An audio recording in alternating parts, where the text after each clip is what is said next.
Looking to have an RV garage built? We can definitely take care of that. Let the concrete cure for at least a month. Then we can start framing walls.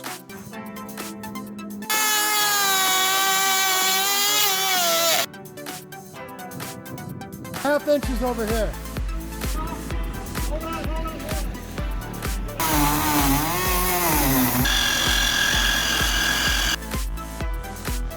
You should always prime or paint end cuts as well as the face of the roof overhangs before installing metal drip edge.